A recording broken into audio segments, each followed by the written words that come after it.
In this lecture, you're going to learn how to set up name-based VirtualHost on your local machine. So just in case you don't know what I'm talking about, most of the time when you want to access your project on your local machine, if you are using XAMPP or WAMP, you type in localhost / the name of the folder where your project is. This will load the index page on that specific project. If I'm going to check for another project, right, this loads the index page for this specific project. So what I want to teach you how to do is, on your local machine, you can type in composer.local.com and then it will still load this specific website. You can type in local.lang.com and then it will still load a specific site on your local machine. So there are 3 steps to doing this. The first thing is that we need to configure the Apache VirtualHost file. So the second step will be for us to set the URL inside of the host file, which comes with the operating system. If you're using Windows or Mac, the host file comes with the operating system. And then finally will be for us to restart our server and then test it out. So I'm going to take you through the process step by step. We will start by setting this up on Windows and then we'll set it up on Mac. All right, so the first thing, I'm going to go over to my XAMPP folder because I'm using XAMPP on Windows. If you are using WAMP, it's going to be the exact same thing. And then inside of here, I want to look for Apache. You can see Apache at the very top here. And then I want to look for conf. So we are in XAMPP, Apache, conf.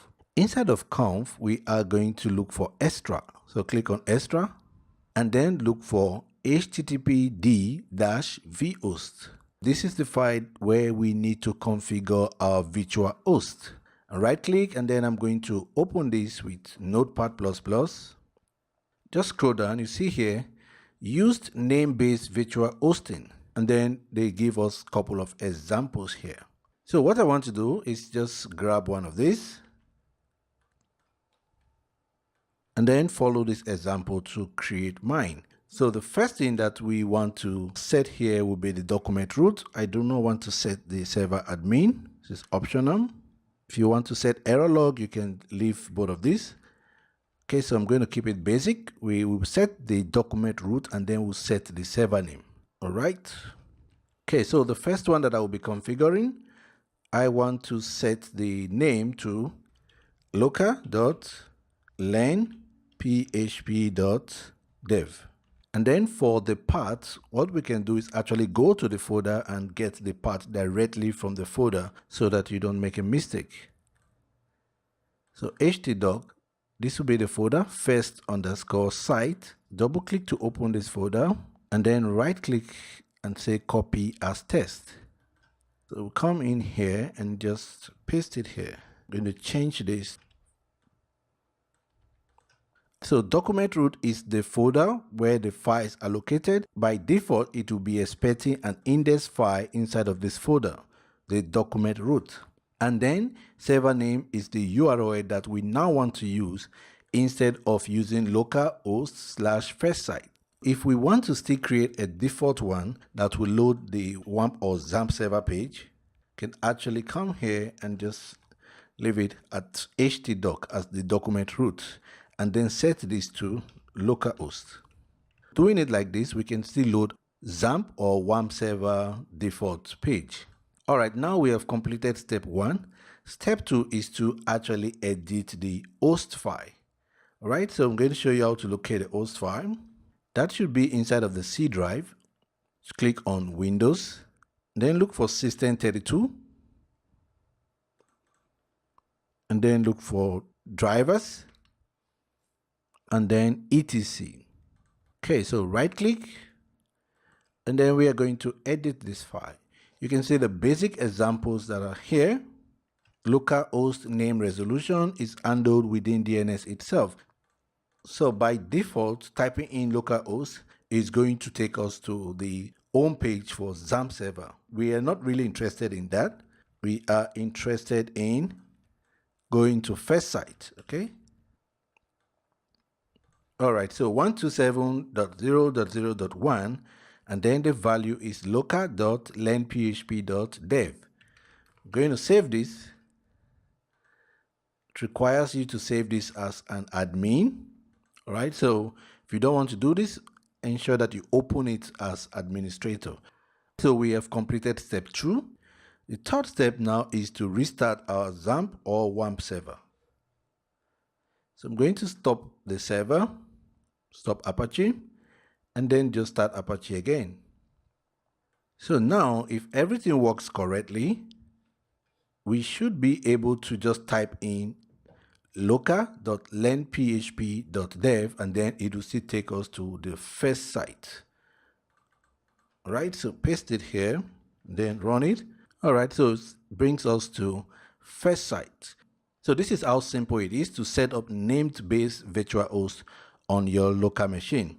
So now if we have another site, we need to do the exact same thing for the other site. So if I attempt to visit localhost/composer, for example, okay, so because we have defined here localhost to be the default, okay, it's still able to resolve the folder for us. Okay, so because composer is inside of localhost, it is still able to resolve it for us. Let's see what happens when we remove this and then stop and restart Apache.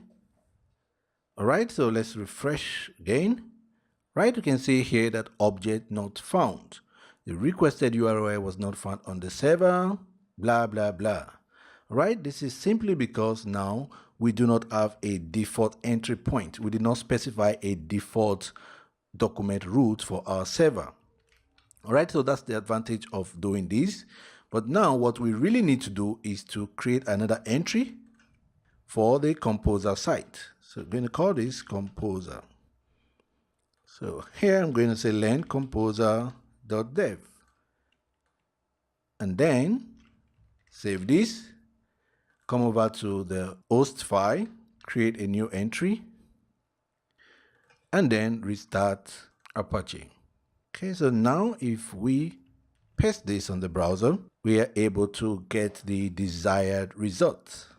All right, so as you add new project, you need to add new entry to the host file, and then you also need to add the entry to the httpd-vhost file. To wrap up this lecture, let us also set up name-based VirtualHost for our phpMyAdmin. So by default, to access the database using XAMPP or WAMP server, you're going to type in localhost/phpMyAdmin. This will actually load the database interface for you and allow you to create tables, insert records, and do all the stuff that you can do with your database. But what we want to do now is actually change the URL to local.database.dev or any other thing that is suitable. All right, so we're going to follow the same process. Come over to our vhost file. Just going to grab this, create a new entry here. Now this is going to be XAMPP/phpMyAdmin. So I'm going to get the correct folder name. Come over to the XAMPP folder. And then inside of XAMPP, look for phpMyAdmin. So this is the folder. I'm going to just copy the folder name and then replace htdocs. So the URL that we want to use to access phpMyAdmin could be db.local.dev or .com, whatever you choose to use. So I'll just use .dev. Right, so this is step 1. Step 2, we need to add this entry to the host file. Duplicate this and just paste it here, save it, and then restart Apache. Right, once Apache is running, we can then take this URL db.local.dev. Then come here and just paste it in, db.local.dev. Takes us to the exact same phpMyAdmin page. In the next lecture, we are going to see how to set up name-based VirtualHost on a Mac.